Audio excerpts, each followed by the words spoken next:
तो बांग्लादेश में हुए चुनाव को लेकर बांग्लादेश का भविष्य बहुत ज्यादा उसी पर निर्भर था कि आखिर बांग्लादेश में कौन आता है, कौन सी पार्टी बांग्लादेश पर राज करती है। और इसी से वहां की आवाम को भरोसा था कि आगे उनके साथ क्या होगा। और आवाम ने बता दिया कि जो लोग सोचते हैं, लोग अपने हितों के बारे में ज्यादा सोचते हैं। और वैसा ही कुछ बांग्लादेश चुनाव के बाद निकलकर सामने आया है।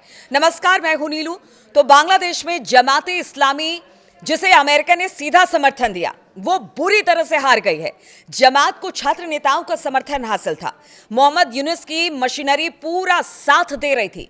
फिर भी गुरुवार को हुए चुनाव में कट्टरपंथी पार्टी को 50 सीटों पर पहुंचने के लिए संघर्ष करना पड़ा। जमात की हार और बीएनपी की जीत का मतलब है कि देश ने कट्टरपंथी विचारधारा को खारिज कर दिया। और बीएनपी को मिली जीत का मतलब है मुख्य धारा की पार्टी को ही लोग देश का भविष्य मान रहे हैं। इसका मतलब है कि शेख हसीना के लिए बांग्लादेश में वापसी का रास्ता बचा हुआ है, क्योंकि इस चुनाव पर शेख हसीना की किस्मत दांव पर लगी थी। और आगे जाकर आवामी लीग एक बार फिर से मुख्यधारा में लौट सकती है, जानकार ऐसा बता रहे हैं। जमाते इस्लामी ने अगस्त 2024 में शेख हसीना की सरकार के पतन के बाद खूब हाथ पैर मारे। मोहम्मद यूनुस ने जमात के तमाम बड़े नेताओं को, जिन पर आतंकवादी घटनाओं में शामिल होने के आरोप थे, उन्हें जेल से रिहा कर दिया। अमेरिकी अधिकारियों ने खुलकर जमात के नेताओं से मुलाकात की। मुस्लिम उम्माह ने भी जमात को विदेशों से फंड पहुंचाया। बावजूद इसके जमात हार गई। नितिन गोखले, जो कि जियोपॉलिटिकल एक्सपर्ट हैं और बहुत सारे ऐसे एक्सपर्ट हैं, उन्होंने बांग्लादेश चुनाव को लेकर 5 अहम बातों का जिक्र किया है।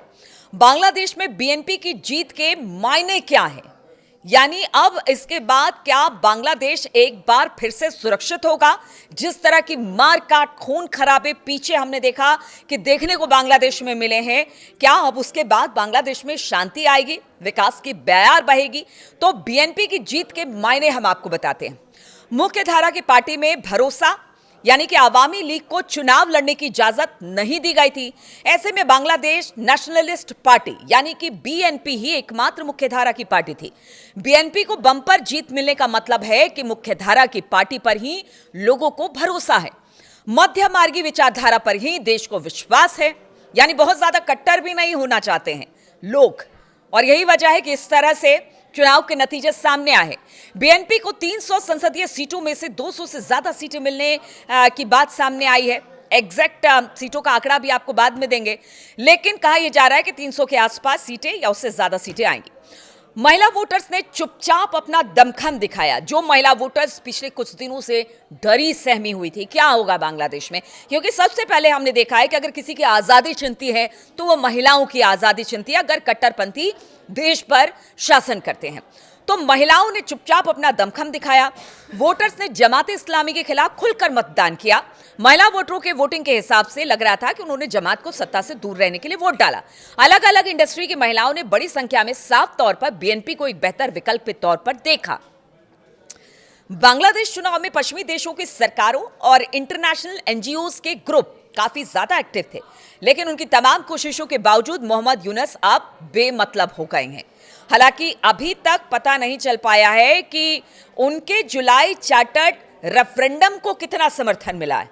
ये तो बाद में जब चीजें निकलेंगी कि कितना समर्थन मिला, कितना नहीं मिला, सीटें किस हिसाब से आई, कहां पर कितना वोट पड़ा, ये सबसे उनका रेफरेंडम पता चल जाएगा कि लोगों ने कितना एक्सेप्ट किया और कितना उसको छोड़ दिया, यानी उसके समर्थन में नहीं आए।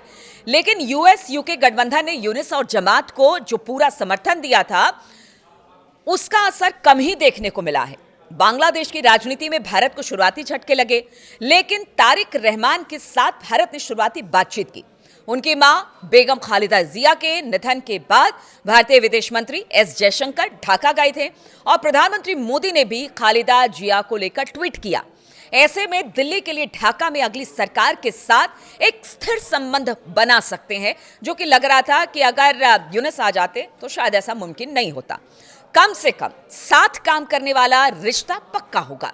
बीएनपी ने भी शेख हसीना के दिल्ली में रहने को लेकर नरमी दिखाई है, जिसका मतलब है कि शायद तारिक रहमान शेख हसीना के दिल्ली में रहने को लेकर ज्यादा तूल नहीं देने वाले हैं या देना नहीं चाहते हैं। शेख हसीना की आवामी लीग पार्टी चुनाव से बाहर थी। ऐसे में मुकाबला सीधे सीधे जमात बनाम बीएनपी के बीच था। जमात ने काफी चालाकी से कैंपेन चलाया था और खुद को एक साथ सुथरी पार्टी बताया, लेकिन वो बांग्लादेश के एक बड़े हिस्से को लुभाने में नाकाम रही। हालांकि इसे सीटें जरूर ज्यादा मिली है, लेकिन ऐसा होना ही था क्योंकि चुनाव आमने सामने बिल्कुल आने वाला था। बांग्लादेश चुनाव की सबसे दिलचस्प बात छात्र नेता रहे, जिन्हें जनता ने बुरी तरह से नकार दिया। शेख हसीना के खिलाफ विद्रोह करने वाले छात्र नेताओं ने एनसीपी नेशनल सिटीजन पार्टी का निर्माण किया था, जिसे सीधा मोहम्मद यूनुस का समर्थन था। जमात को फायदा पहुंचाने के लिए इसने उनके साथ गठबंधन भी कर लिया था, लेकिन एनसीपी बुरी तरह से हार गई। ज्यादातर छात्र नेता चुनाव हार चुके हैं और देखिए, कहा यह जा रहा है कि बीएनपी आने के बाद शेख हसीना जो भारत में इस वक्त है, उनकी वापसी का रास्ता भी खुल जाएगा। भारत के साथ बांग्लादेश के संबंध जो पीछे यूनुस सरकार के समय थे, बहुत ज्यादा खराब थे। हिंदुओं पर लगातार हमले हो रहे थे, अराजकता बांग्लादेश की सड़कों पर थी। शायद अब यह माना जा रहा है कि बीएनपी के आने के बाद अब हालात बांग्लादेश के बेहतर होंगे और ये वहां के आवाम ने बता दिया है बीएनपी को चुनकर।